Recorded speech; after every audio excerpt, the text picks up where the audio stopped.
In the autumn of 1889, fisherman Elias Crane begins hauling in a crewless fishing boat called the Perseverance that keeps returning to his dock on the Washington coast 4 times over 39 days, each return depositing more broken oars inside her hull. Elias, a 31-year boat carpenter, reads the breaks the way other men read text. Each fracture pattern represents a different stage of what the crew did in their final hours. The 5 Chinese contract laborers who crewed the Perseverance cannot be officially reported missing because cannery owner Duncan Hartwell had hired them illegally off the books to circumvent the Chinese Exclusion Act of 1882. When Elias attempts to file a formal complaint, the boat disappears overnight from his dock. But on the planking where she had rested, someone has left the 6th oar, broken into 3 deliberate pieces with 5 tally marks scratched into the wood. Elias keeps all 6 oars in his workshop for the rest of his life, and the truth of what happened on the water west of Kalen Spit does not surface until 1923, when his daughter mails a package to a civil rights advocate in San Francisco. 6 broken oars, 1 fisherman, the boat that returned empty. The boat came back on a Thursday. Elias Crane was mending a gill net on the north end of Kalen Spit when he saw it working its way around the headland. The same low profile, the same sun-bleached transom, the same missing cleat on the port rail he had noticed the first time it arrived 3 weeks ago from the open water west of the strait. He set down the net without hurrying. He had already seen it return twice. He knew by now that it would work into the cove on its own, that the current would press it against the dock, piling with enough force to hold it there. He did not fully understand why that happened. He knew the eddy patterns of this cove well. 31 years of working a boat in these waters had given him that.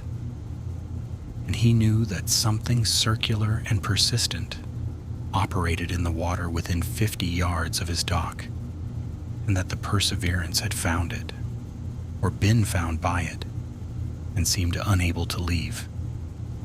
He caught the bowline as it came alongside and made it fast. He stood on the dock and looked at the boat for a moment before stepping down into her. She was empty. Again. The Perseverance was a Columbia River-style double-ended fishing boat, 22 feet stem to stern, built from red cedar and Douglas fir at a yard in Astoria sometime in the late 1870s. She had a 7-foot beam, a shallow draft suited for working the kelp beds close to shore, and a set of 6 oars for the times when the wind died or the current ran against her. She was built to carry a crew of 4 comfortably, 5 with equipment aboard, and she showed the wear of consistent hard use. The seats worn smooth, the strakes salt bleached, the oar locks polished from years of friction.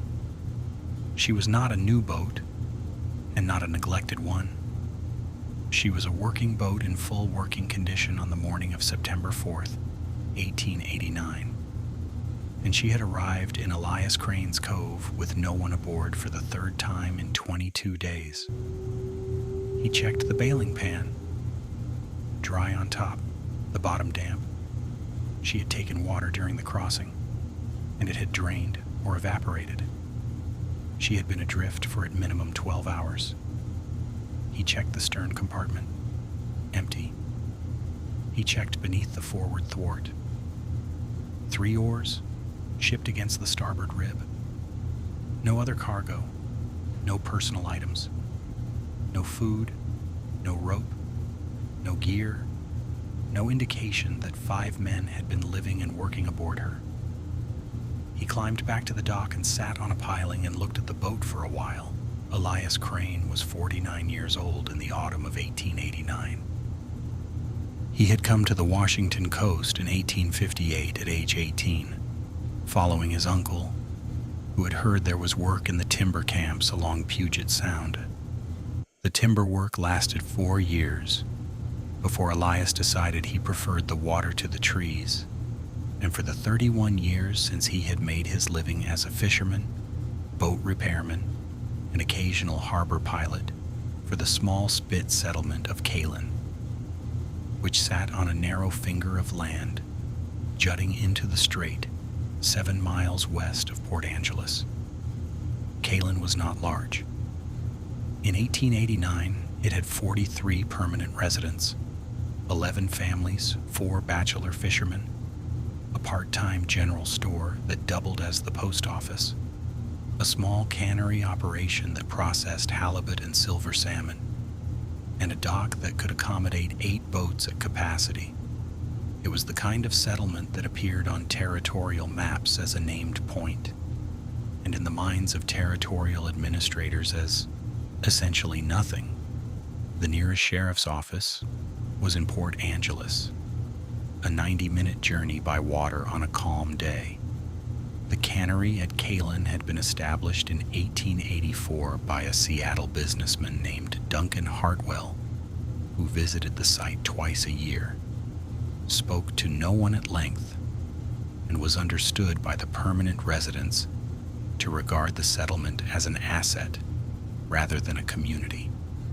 The cannery employed 6 local men during the salmon season, and beginning in 1887, a rotating crew of contract laborers brought up from Seattle, men who arrived at the start of the season, lived in 2 rooms above the processing shed, and left when the last run was packed. They were Chinese men. Elias had spoken to several of them over 3 seasons. Brief, practical exchanges about weather and tides and the location of the best kelp beds, and found them to be competent, careful, and conspicuously uncomplaining about conditions that Elias, who had spent 30 years on this water, found genuinely difficult. The Chinese Exclusion Act had been passed by Congress in 1882, 7 years before the boat returned empty to Elias's dock for the 3rd time. The act had not stopped Chinese contract labor from entering the Pacific fishing and canning industry. It had changed the way that labor was documented. The men who arrived at Kalin each season after 1882 did not appear in the cannery's official employment records. They appeared in a separate set of accounts, maintained by the labor broker in Seattle who arranged their contracts. Accounts that Hartwell's bookkeeper kept under the heading Processing Supplies, in which the Territorial Labor Office had no mechanism or apparent interest in examining. Elias knew this in the general way that everyone at Kalin knew it, the way one knows the arrangement of a room without having been shown where each piece of furniture stands. It was not discussed.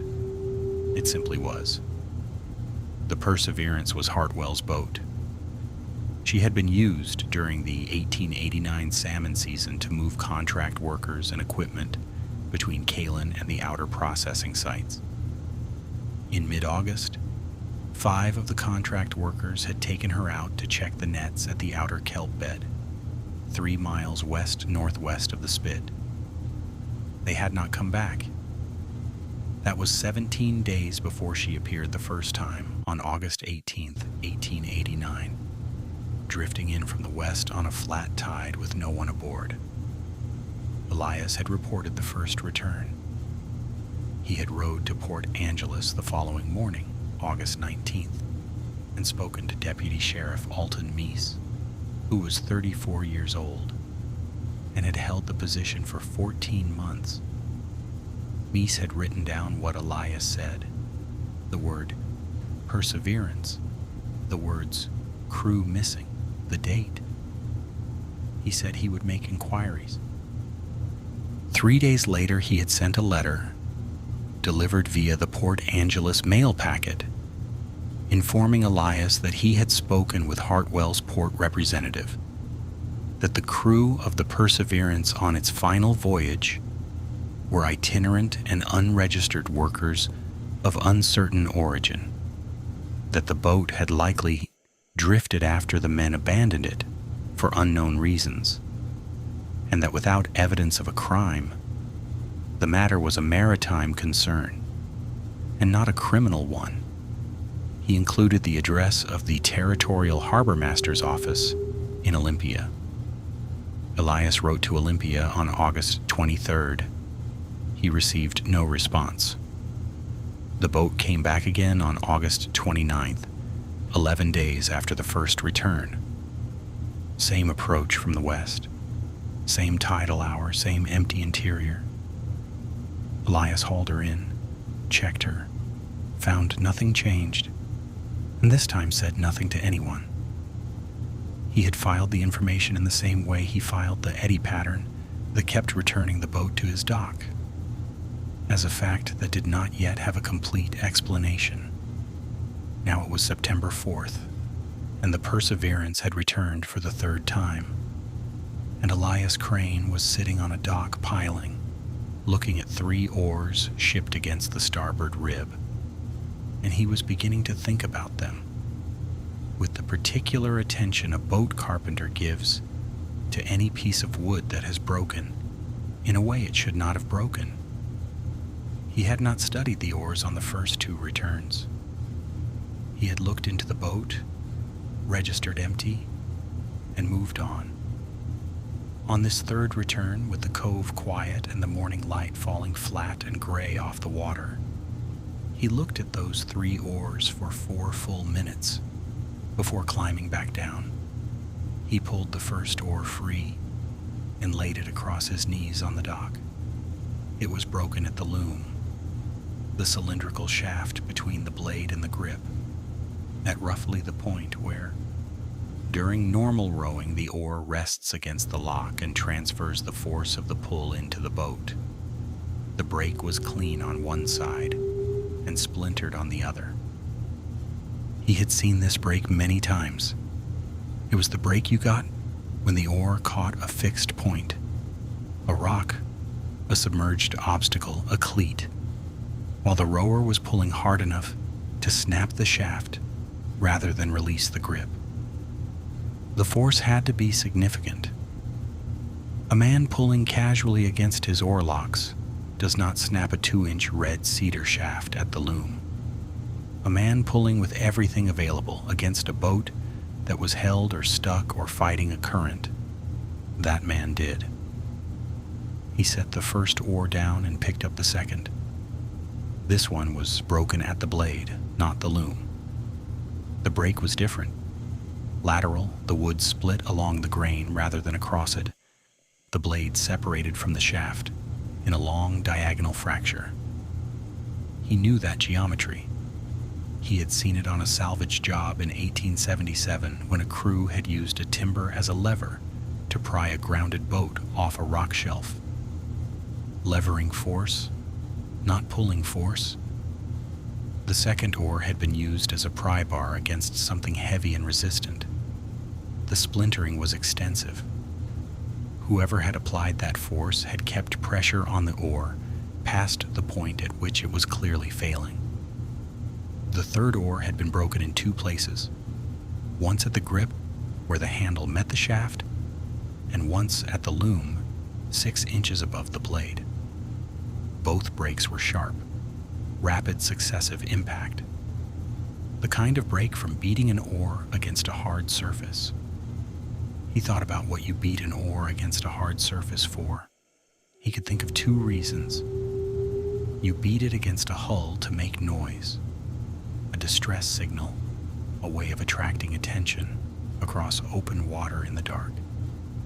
Or you beat it in the final stages of something going very wrong, when the oar is the only object within reach and the water is very close.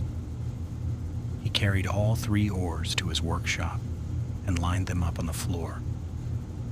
Elias Crane's workshop was 14 feet by 22 feet, built from salvaged timber, against the south wall of his house, smelling permanently of cedar shavings, linseed oil, and salt. He had built 6 boats in that workshop, 3 skiffs, 2 halibut schooners, 1 flat-bottom tender, and repaired more than 100 others. He kept his tools in an order that had not changed in 20 years, and his journals on the back shelf, 6 ledgers dating to 1861, each one recording every boat he had worked on with the date, the damage, the repair, and the cause, where he could determine it. He got the 7th ledger, the current one, and opened it to a blank page. He dated the entry September 4th, 1889. He wrote, "Perseverance returns 3rd time. 3 oars aboard, ship to starboard." Then he started measuring.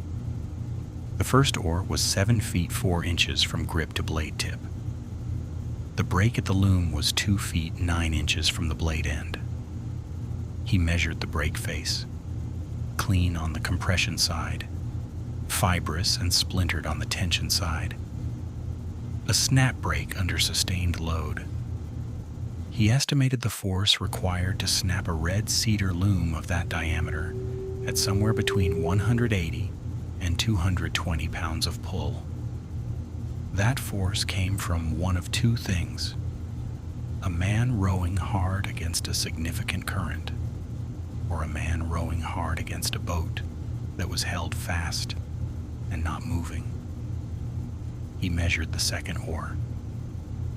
The diagonal fracture on the blade was 14 inches long. The angle of the split was approximately 34 degrees off the grain line, identical to the salvage geometry he had first observed in 1877. The second oar had been used to lever something heavy enough to break the blade before it yielded. He wrote it carefully. Blade fracture, levered load, didn't move what they were levering. The third oar's double break told him the impacts had been rhythmic, not random hammer blows, but repeated strikes at a consistent force, fast enough that the wood failed at both points before the user stopped. He estimated the oar had been struck against a surface a minimum of 12 times at that force before the breaks occurred. He wrote, "Percussion, systematic, signal or distress." At 4:15 in the afternoon, he sat back from the 3 oars with 6 pages of notes and a picture that was not yet complete, but was already coherent enough to disturb him. 3 oars. 3 distinct types of failure. Each failure represented something different the crew had done with a boat oar under conditions of significant distress. Hard rowing, levering against fixed resistance, rhythmic percussion against a surface. He wrote 1 word in the margin: stages. Then he numbered them in the order logic required. First you row, you try to move. When you cannot move, you lever. You try to free what is holding you. When levering breaks the oar and you are still held, you signal, you beat on the hull and hope. 3 stages, 3 broken oars. He had 3 more to find. The Perseverance returned for the 4th time on September 19th, 15 days after the 3rd return, 32 days after the 1st. This time there were 5 oars inside. Elias hauled them to the workshop without ceremony. The 4th oar was broken at the loom in a pattern nearly identical to the first, a hard rowing break, but the fracture surface was weathered more deeply, telling him it had broken and then sat wet for a period of days before coming aboard. This oar had failed earlier, possibly much earlier than the final event, and someone had made a field repair. 2 halves, lashed together with a length of line, the lashing still wrapped around the broken loom, dried and stiff. The crew had broken an oar before anything had gone catastrophically wrong. had spliced it back together with rope, and had kept using it. He noted what that told him about the kind of crew they were. They did not stop at a broken oar. They adapted and kept working. The fifth oar held his attention the longest. The break was at the grip, the handle end, and the fracture was smooth, almost polished. The wood compressed rather than splintered. This was not a break from impact or levering or hard rowing. This was a break from sustained twisting. Someone had gripped the handle and applied a rotational force along the shaft's axis, turning and holding against resistance until the wood gave. He sat for a long time trying to construct the circumstance that required a man to grip an oar handle and apply rotational force. He could not yet construct it completely. He wrote the break into his ledger and left the question open. That evening he walked to the cannery office and asked for Claude Breck, Hartwell's port representative. 55, thin-shouldered, managing the particular expression of a man permanently prepared to be inconvenienced. Elias told him about the 4 returns.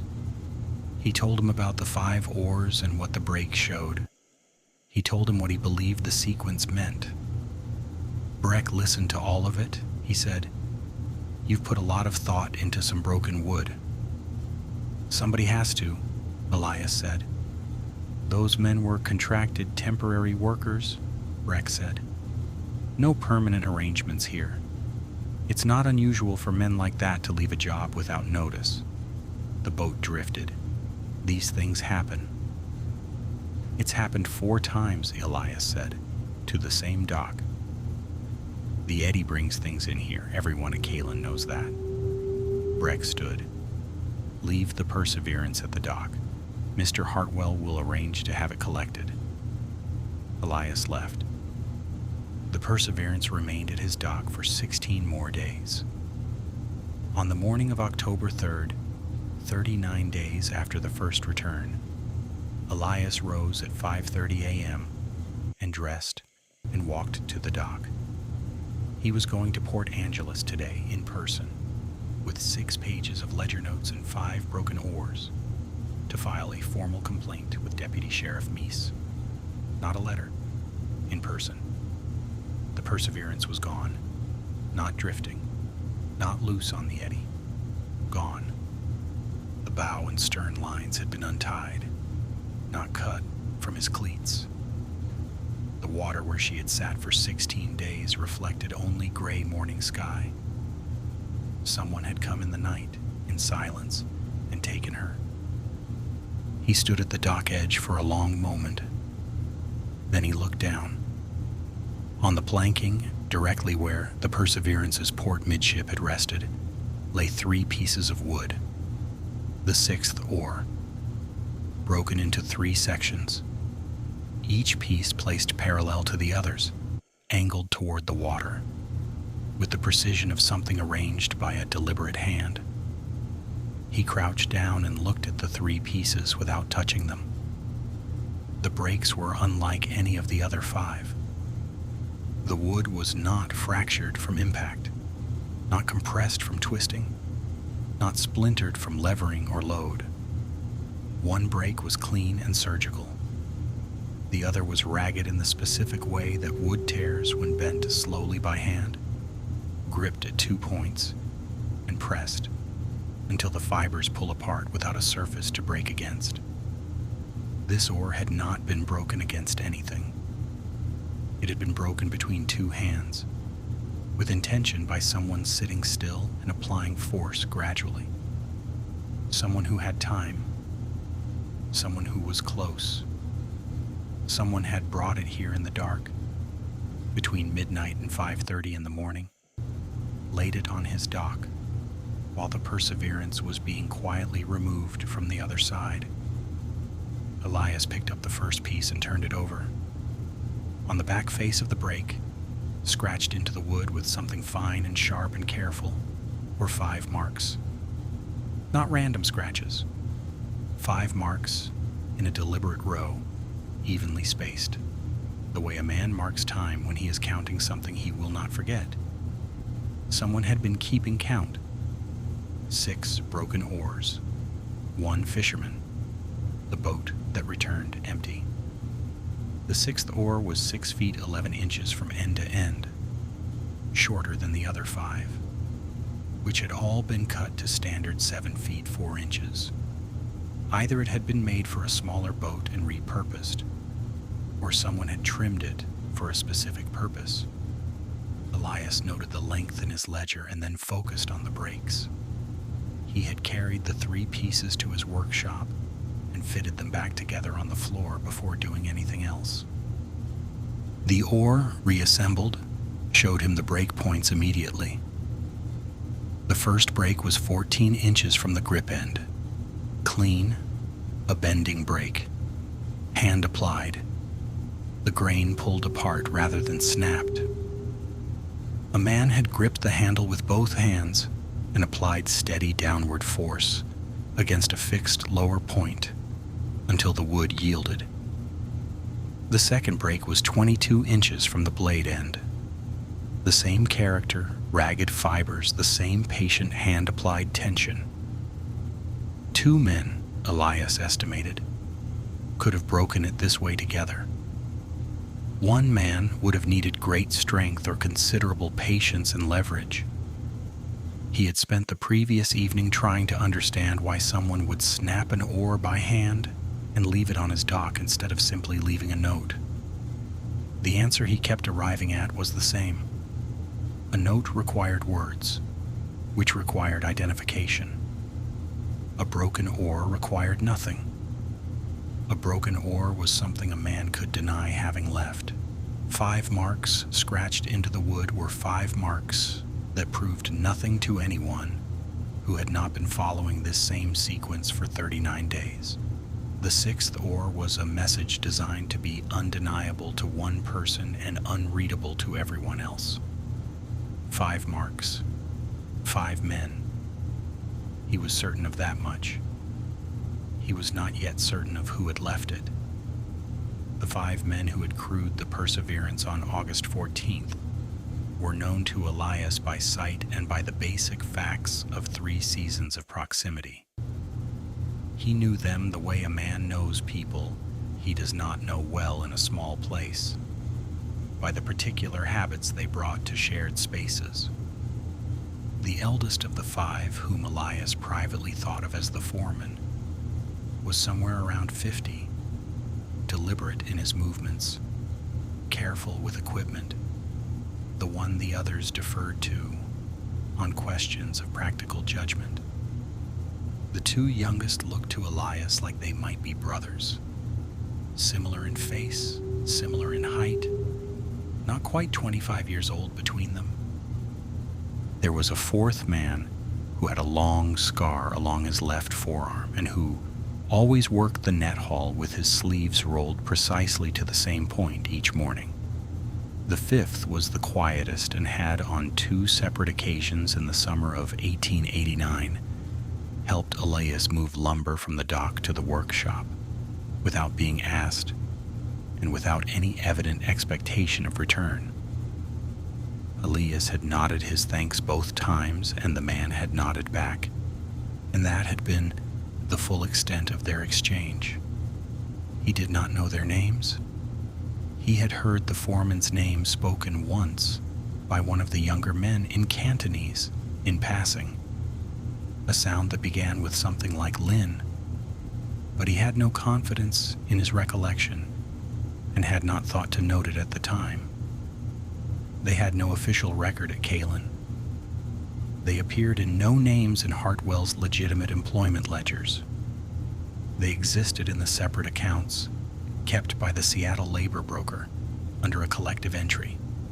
5 contract processing workers, season rate, Seattle delivery.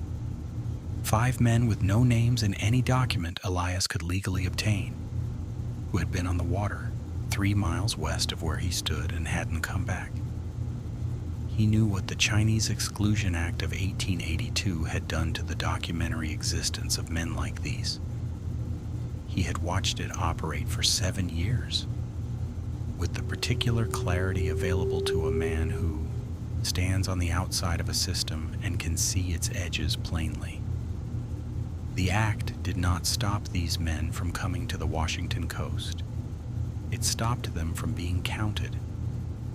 It created a gap between the labor that existed and the paperwork that acknowledged it. A gap exactly wide enough for 5 men to fall through and land in no record at all. Hartwell had understood this and had built his labor arrangement around that understanding. The broker in Seattle handled the contracts, the transport, the seasonal payments. Hartwell's books showed processing supplies. If the men disappeared, there were no employees to account for, no next of kin to notify, no legal obligation to investigate. There was only the boat, which kept coming back. On the morning of October 4th, the day after the 6th oar appeared on his dock, Elias rowed to Port Angeles and went directly to the harbormaster's office. He wanted to know where the Perseverance was. The harbormaster, Warren Petch, who had held the position since 1885, checked his log without being asked and told Elias that the Perseverance had been legally impounded on October 2nd at 11:40 p.m., a few hours before Elias woke to find her gone. On a formal recovery request filed by Hartwell's port representative Claude Breck, the impound order cited abandoned vessel recovery under Territorial Maritime Code, Section 14. She had been towed to Hartwell's private moorage at the south end of the Port Angeles waterfront and was considered the legal property of the recovering party pending a 30-day dispute period. "I am the prior custodian of that vessel," Elias said. "I moored her on my own dock for 39 days. "Custodian isn't ownership," Petch said. He was not unkind about it. He was precise. "You'd need to file a formal claim through the territorial office in Olympia. Process takes about 60 days. "In 60 days, Hartwell will have burned her," Elias said. Petch looked at him for a moment. "That's not something I can speak to," he said. "I can give you the Olympia address." Elias had the Olympia address. He had written to Olympia 42 days ago and received no response. He thanked Petch and left. The Perseverance was behind Hartwell's gates, and with her, any oars remaining aboard, and any evidence her hull still held. Elias had 5 oars in his workshop, and a 6th in 3 pieces on his floor. That was exactly what he had. He would have to work with it. He went back to the 5th oar that evening. He had been returning to the 5th oar periodically since September 19th, without arriving at a satisfying explanation for the rotational break at the grip. He understood the mechanics. A man had gripped the handle and twisted along the shaft's axis under significant load until the grip fractured at the junction with the loom. But he hadn't yet constructed the circumstance that required it. He sat with the oar for an hour on the workshop floor, turning it in his hands, thinking about when a man on a fishing boat applies a rotational force to an object in his hands. Not rowing. Rowing was a linear pull. Not signaling. Signaling was impact or sweep. He turned the oar over and thought about the geometry of a man's hands rotating a handle under load. A windlass. A capstan. Something around which a line was wrapped and turned. He set the oar down and held that thought. If the crew had been at anchor at the kelp bed, 3 miles west-northwest of Kalin, where they had been sent to check the outer nets, and the anchor had fouled on the rocky bottom, they would have needed to free it. Standard practice for a fouled anchor in a double ender with no mechanical windlass.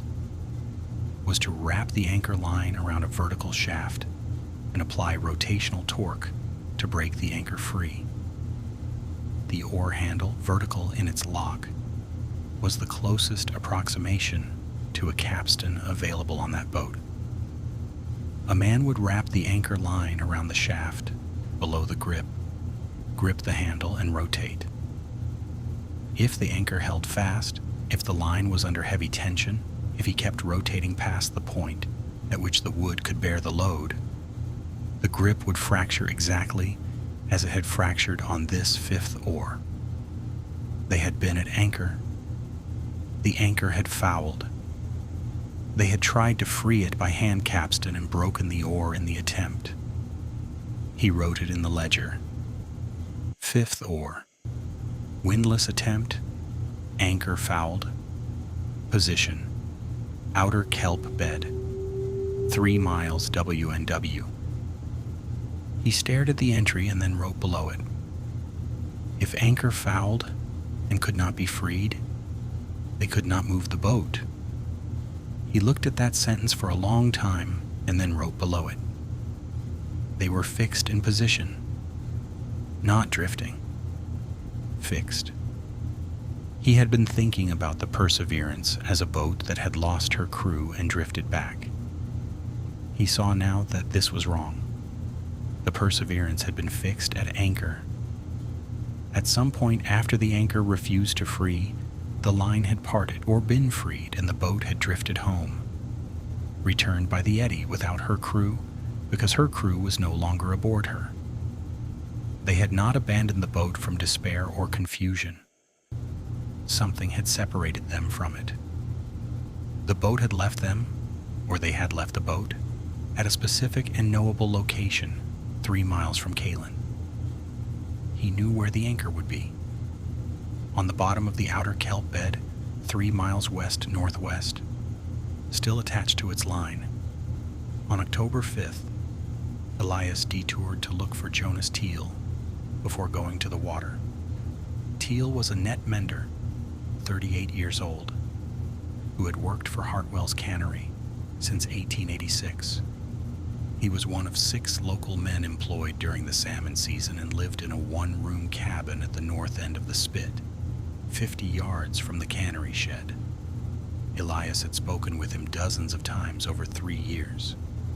He was not a man who gave away information freely, but he was not constitutionally a liar, which was a different quality from not telling things. Elias had been thinking about Teal for 2 weeks.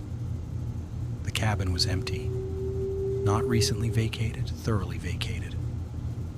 The door was unlocked, the interior bare down to the floor beams. Teal's net mending gear was gone. His cook stove was gone. The iron hook he had used to hang his oilskin coat from the wall had been pulled out and taken with him. He had cleared out completely, which was different from leaving quickly. You leave quickly when something frightens you suddenly. You clear out thoroughly when you have decided you are not coming back. On the floor of the empty cabin, caught between 2 floorboards, was a button, a dark horn button of the type used on a canvas work jacket. Not Teal's style of clothing. Plain, small, slightly worn on the face. Elias picked it up and put it in his pocket. He had no idea whose it was, but the empty cabin told him that whatever Jonas Teal had seen or known, he had decided, sometime in the past week, that continuing to live in Kalin while knowing it was no longer a viable arrangement. That, in itself, was a fact. Elias reached the outer kelp bed at 7:20 in the morning on October 6th. The water was calm, flat gray, autumn calm, no wind. Mist low over the strait. He anchored his own boat 30 yards north of the bed's center, where the kelp growth was thickest, and the bottom came up to about 18 feet, and he got out his water glass. The water glass was a simple tool, a wooden box 14 inches long with one end open and the other fitted with a pane of flat glass. You pressed the glass end to the water's surface and looked through the open end, and the glass eliminated the surface chop and reflection that made deep water opaque. Elias had owned this one for 22 years. He leaned over the gunwale and pressed the glass to the water and looked. The bottom at 18 feet was clear. Brown and green kelp rooted in a rock formation, open sandy patches between, the occasional slow movement of a bottom fish sliding through the fronds. He worked the glass along the bottom systematically, moving his boat by short pulls on his anchor line to shift his viewing angle across an area roughly 40 feet wide. He was looking for the regularities that rock and kelp do not make. Straight lines, geometric shapes, the particular darkness of rope under sediment. He found it on his third pass, 12 feet north of the outer kelp edge. A rope, black with age and sea growth, lying in a long curve across the rocky bottom, still taut at one end where it ran down behind a boulder. He could not see the anchor itself, it was behind the rock, but the line described clearly what was behind it. It was not loose and drifting. It was under tension, held from below, the way an anchor line is held when an anchor is properly set in dense seabed. The Perseverance's anchor was still on the bottom of the outer kelp bed, exactly where the crew had set it on August 14th. No storm had snapped that line.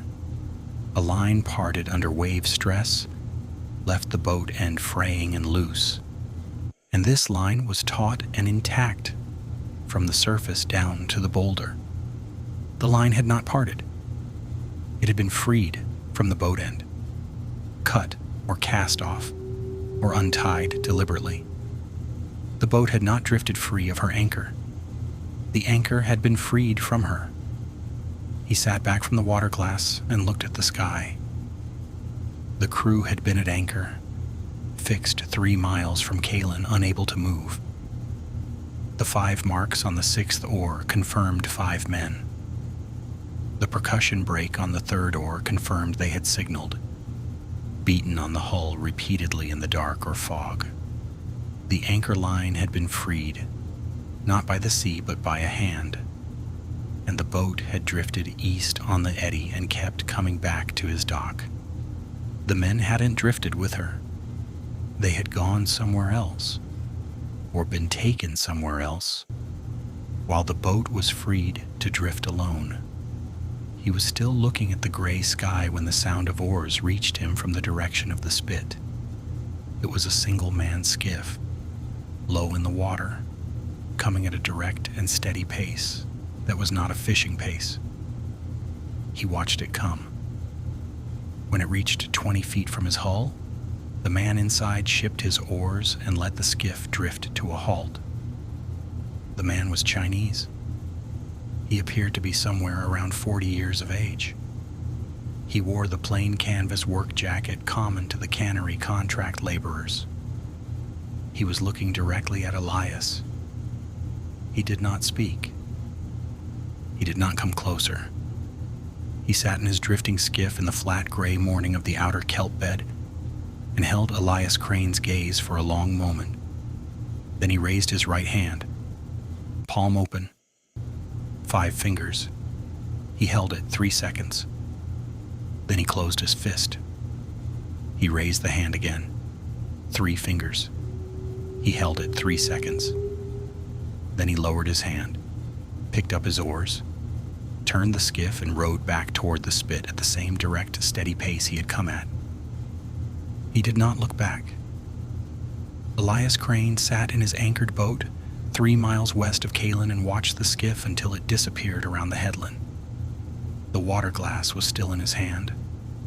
3 miles of flat gray autumn water lay between him and the dock. 5 fingers. 3. 5 men. 3 had survived. 6 broken oars. 1 fisherman, the boat that returned empty. Elias rowed back to Kalin in 40 minutes and tied his boat at the dock without speaking to anyone. He went directly to the workshop. He sat in the chair he used for detail work, where the morning light came through the south-facing window at the angle he needed, and he opened the 7th ledger to the page where he had written, 5 men, 3 alive. He looked at those words for a long time.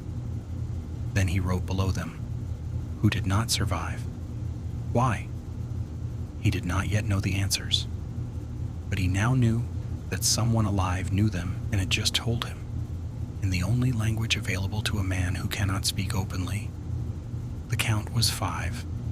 3 had come back from what happened on August 14th, and this man had been watching from a distance of 52 days, deciding whether to trust what he saw in a boat carpenter who kept hauling in an empty boat and carrying its broken oars to a workshop. The trust had come in 2 gestures and lasted about 10 seconds above the kelp bed. He doubted he would see the man again. He had to work with what he had. What happened at the outer kelp bed on August 14th, 1889, Elias was able to reconstruct with reasonable confidence from the evidence of 6 broken oars, the anchor line on the bottom, and what he learned across 2 subsequent years of slow and mostly frustrating inquiry. He wrote the full reconstruction into the 7th ledger in the autumn of 1891, when he had enough pieces to make a coherent account.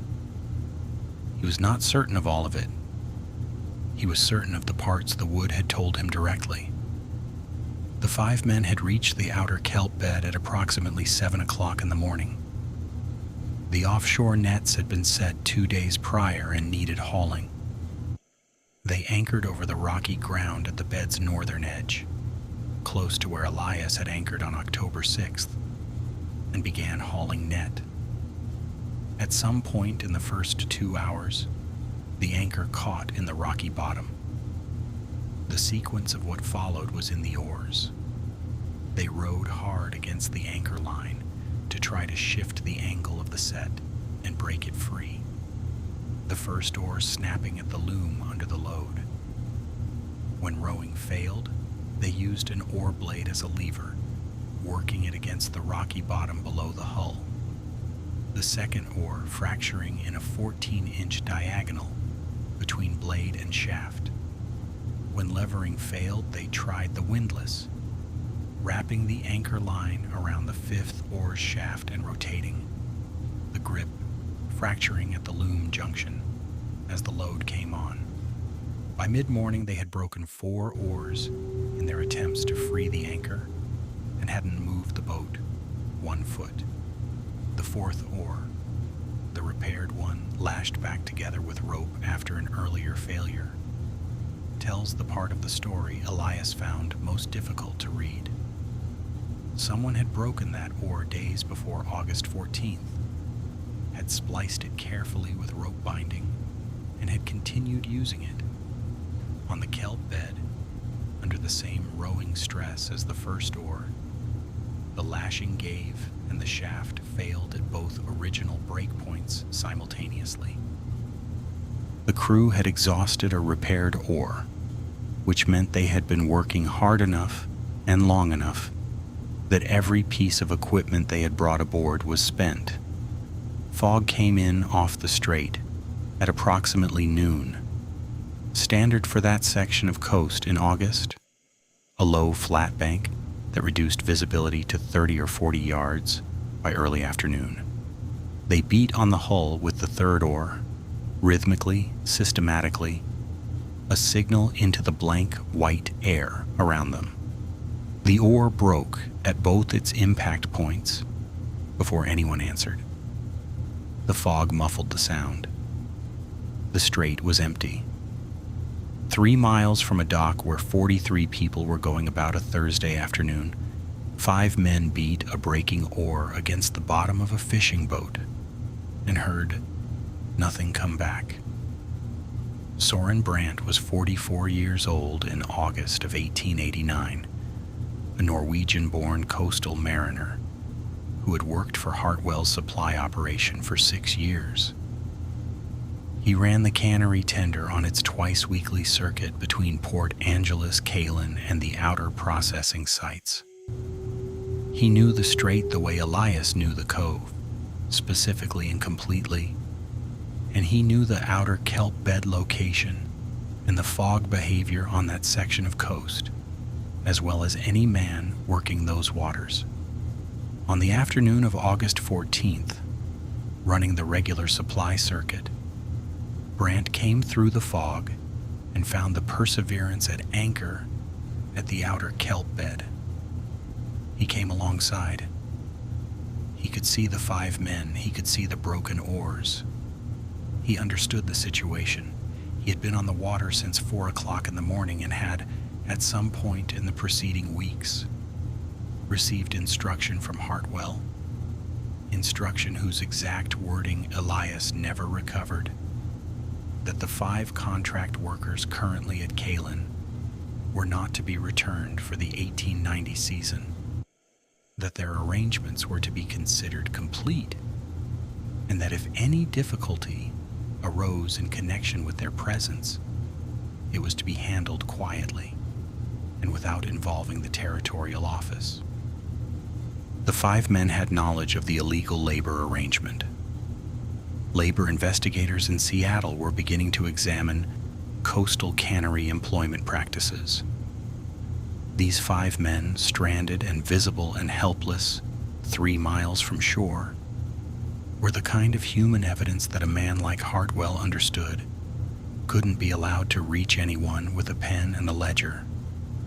What happened alongside the Perseverance in the fog of August 14th, Elias reconstructed from 2 sources: a conversation in 1890 with a Port Angeles dock worker named Samuel Alt, who had been on the waterfront when the tender returned that evening and had noticed 3 men who were not Brant's regular crew being moved quickly from the tender into an enclosed storage area before the boat was tied. Men who spoke no English and who disappeared from the dock within 20 minutes. And a notation in the Port Angeles County Clerk's death register, which Elias found in October of 1891, recording the discovery on September 1st, 1889, of 2 bodies on a small island 12 miles east of Kalin. Unknown Asian males, cause of death, exposure and dehydration, estimated time of death between August 16th and August 20th. No identification, interred county ground. 3 men transferred to the tender. 2 men remained on the Perseverance. Brant came alongside, offered transfer, and 3 of the 5 men crossed to the tender. Lin Wei, the foreman, and Chen Bao remained aboard the Perseverance, still working to secure the hauled net, not yet understanding the full nature of what was being offered or withdrawn. Brant pulled back. A crew member using the long-handled hook kept at the tender's stern for net recovery reached down over the side of the tender and freed the Perseverance's anchor line from the boat end, cut it or cast it off. The rope remaining taut on the bottom told Elias only that the separation had happened at the boat rather than at the seabed. The Perseverance, free of her anchor, began to drift east on the afternoon tide, with Lin Wei and Chen Bao aboard. With no working oars, with the fog closing in around them, the eddy caught her. She drifted east, then curved, then came in on August 18th to Elias Crane's dock, where he had been expecting nothing, and found a boat he had never seen before with a missing cleat on the port rail and no one inside. Lin Wei and Chen Bao drifted for 2 days. They are in the county register as unknown Asian males. The survey party that found them noted that both men appear to have been alive for some days after the boat began drifting, based on evidence of attempts to collect rainwater in the bailing pan. They had been resourceful until they could not be resourceful anymore, which was a thing Elias had been able to read in the repaired fourth oar from the beginning, without knowing whose hands had done the repair. They were found on September 1st on an island 12 miles east of Calen. They were interred in the county ground outside Port Angeles. No inquiry was opened. No connection to Hartwell was noted. The fog that had closed over the kelp bed on August 14th, in a bureaucratic sense, never lifted. The 3 men who crossed to the tender were not brought back to Calen. They were transported by enclosed wagon on August 15th to a trailhead 12 miles southeast along the Olympic Peninsula coast and put down at the timberline with no money, no provisions, and no instruction beyond the direction of the trail. The nearest settlement was 11 miles east. 2 of the 3 made it, Fong Shu and a man Elias later identified only from Fong Shu's description as the one with the scar on his arm, which Elias recognized immediately as Zhang Yong Li. The 3rd man, Ah Ming, who had on 2 separate summer mornings helped Elias move lumber without being asked, collapsed 2 miles short of the settlement from exhaustion and exposure. He was 27 years old. He was buried in the settlement's churchyard under the name the minister entered in his register, John Doe, Chinese male, approximately 25 years of age. A wrong age and no real name, which was the only record his life on the American coast left behind. Fong Shu and Zhang separated at the settlement. Zhang went north toward the Sound and passed out of any record Elias was ever able to trace.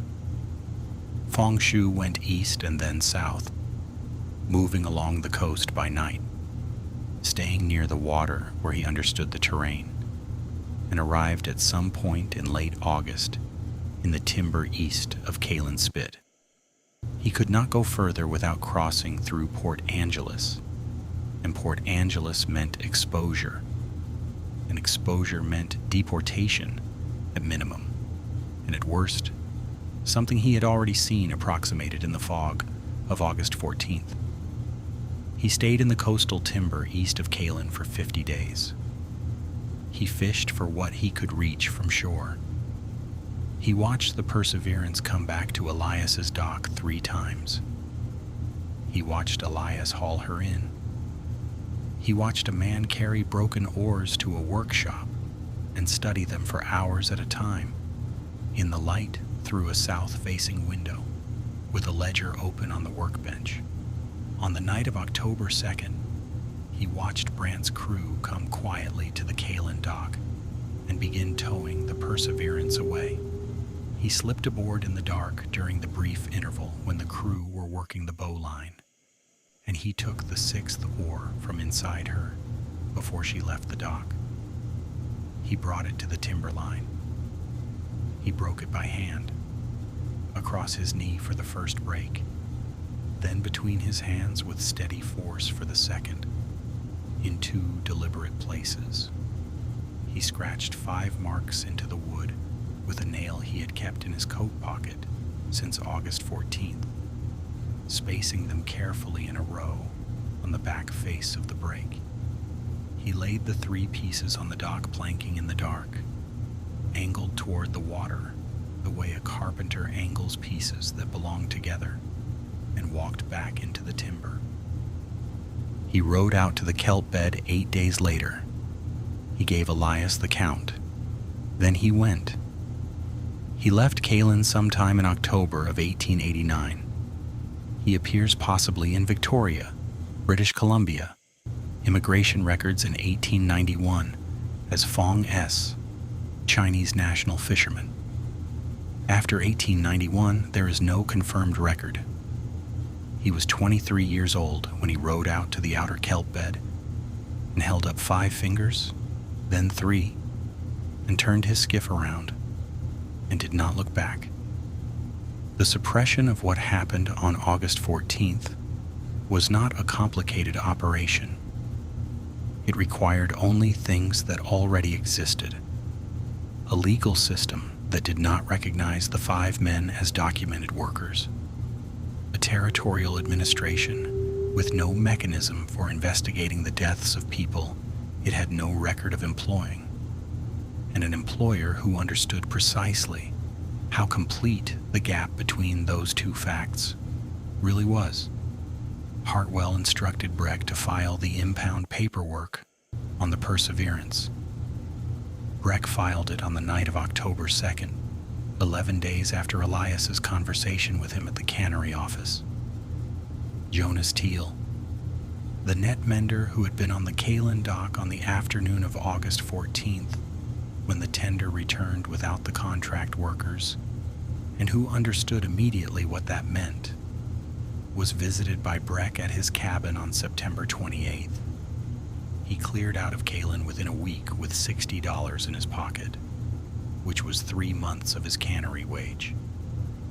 He left the door unlocked and took the iron hook from the wall and left one button between the floorboards, and was never seen at Kalin again. Soren Brandt was transferred to Hartwell's Victoria operation in September of 1889. Elias wrote to the Seattle Post-Intelligencer in December of 1889 with a full written account. A newspaper attorney replied in January of 1890 in one paragraph, noting that the events described involved deceased individuals of unknown identity with no legally established employment relationship, and that the paper was not in a position to pursue the matter. Elias filed the reply in the 7th ledger behind his original letter. He made one more approach in the spring of 1890 through a settlement worker named Frances Gorman in Port Angeles, who had connections to the Seattle Chinese labor networks. She wrote 4 letters. She received 3 non-responses and 1 reply from a broker's representative stating that the 5 seasonal workers had finished their engagement normally, and the broker had no further knowledge of their whereabouts. At their last meeting, Frances Gorman told Elias she believed him completely, and that believing a man completely was sometimes the most useless thing you could do for him. He agreed with her and went home. Soren Brandt died in Victoria in 1911. Duncan Hartwell died in Seattle in 1903. Claude Breck died in 1918. None of the 3 were ever charged with any offense. Elias Crane died in May of 1917 at age 77 in the house on Kalin Spit where he had lived since 1862. He left 7 workshop ledgers and 6 broken oars wrapped in canvas in the corner of the workshop to his daughter, Clara Crane, 38 years old at the time of his death and living in Portland, Oregon. With the oars laid flat on the canvas was a note in his handwriting. These belonged to 5 men who worked the 1889 salmon season at Kalin Cannery. 2 of them are buried in the county ground outside Port Angeles under no names. 3 of them left, and I do not know where. All of it is in the 7th ledger. Somebody should know this. Clara Crane kept the ledgers and oars for 6 years. In the spring of 1923, she read a brief notice in the Portland Oregonian about a Chinese-American civil rights organization establishing a Pacific Coast maritime labor archive. She wrapped the 6 oars in fresh canvas, packed all 7 ledgers in a wooden crate, and mailed them to an address in San Francisco. The recipient was a second-generation Chinese-American maritime labor advocate named Henry Lim. Lim spent 4 months with Elias's ledgers. He obtained the county death register entry from the Port Angeles clerk's office and matched the 2 unknown men, September 1st, 1889, 12 miles east of Kalin, to what Elias had written in the 7th ledger.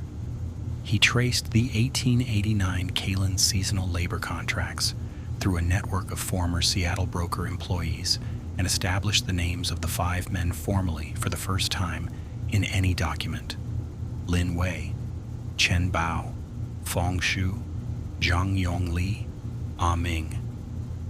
He matched Lin Wei and Chen Bao to the county register through date, location, and physical notes made by the survey party that had found them.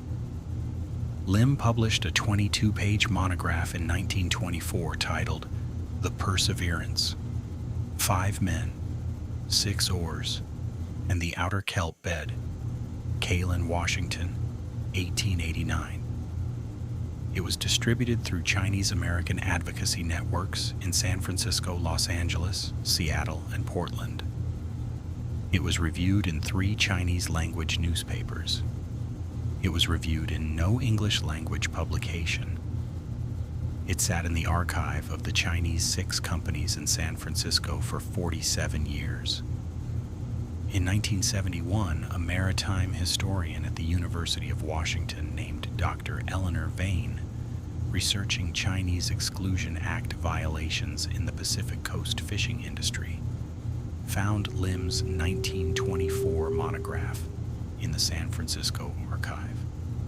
She traced Elias's ledgers and the 6 oars to the University of Washington Special Collections, where they had been donated in 1961 by Clara Crane's son Robert, who had inherited them from his mother and did not know precisely what they were, but knew his grandmother had wanted them preserved, and that the university was the right place for things you wanted preserved. Vane published the full account in the Pacific Northwest Quarterly in the spring of 1974. It was the first English-language academic publication to name Hardwell, Breck, and Brandt in connection with the events of August 14, 1889, and the first to establish Lin Wei and Chen Bao's identities in any official record. Soren Brandt, Duncan Hartwell, and Claude Breck had been dead between 56 and 85 years before anyone named them in print. The 6 broken oars are in the University of Washington Special Collections, housed in a long, flat storage unit in the conservation facility on the 4th floor of the Sozalo Library. They are stored individually in archival wrapping, cataloged as Crane Maritime Collection, 1889 to 1961, Box 3, Items 1 to 6. The longest is 7 feet 4 inches. The shortest is 6 feet 11 inches. Lin Wei and Chen Bao are buried in the county ground outside Port Angeles, under a headstone installed by the Port Angeles Chinese American Association in 1976, 87 years after the county coroner entered them in his register as unknown. Their names came from Henry Lim's 22-page monograph. The monograph came from Elias Crane's 7 ledgers.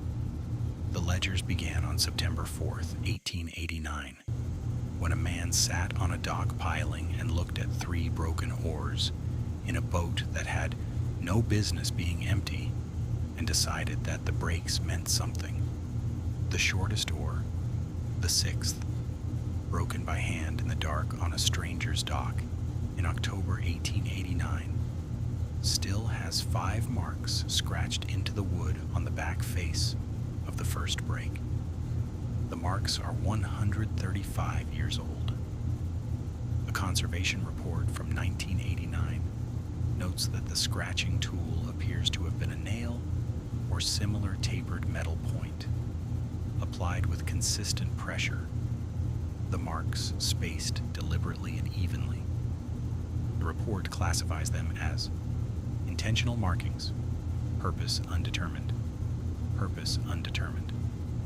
Fong Shu, who broke that oar with his hands in the dark, who scratched 5 marks into the grain to say we were here, and here is the count, who rowed out to the kelp bed 52 days after his brother died and held up 5 fingers, then 3, and turned his skiff around without looking back, was 23 years old in October of 1889. He has no headstone. His name appears in one document, Henry Lim's 22-page monograph from 1924, in a single sentence in the 3rd paragraph of the conclusion. The 6th oar and the 5 marks upon it appear to be the work of Fong Shu, younger brother of Chen Bao, whose subsequent fate is unknown. He was a 23-year-old fisherman who understood that what happened to his brother and his foreman would disappear entirely if someone with a pen and a ledger did not see it and write it down. He could not be that person, not legally, not safely, not in English, not in the Washington Territory of 1889. But Elias Crane was that person. And Fong Shu had watched him long enough in the light through that south-facing window to know it. So he broke a piece of wood the way you break something when you have no other tools, and he scratched 5 marks into the grain, and he left it on the dock in the dark and went. He trusted that the man who had been reading wood for 31 years would know how to read this too. He did.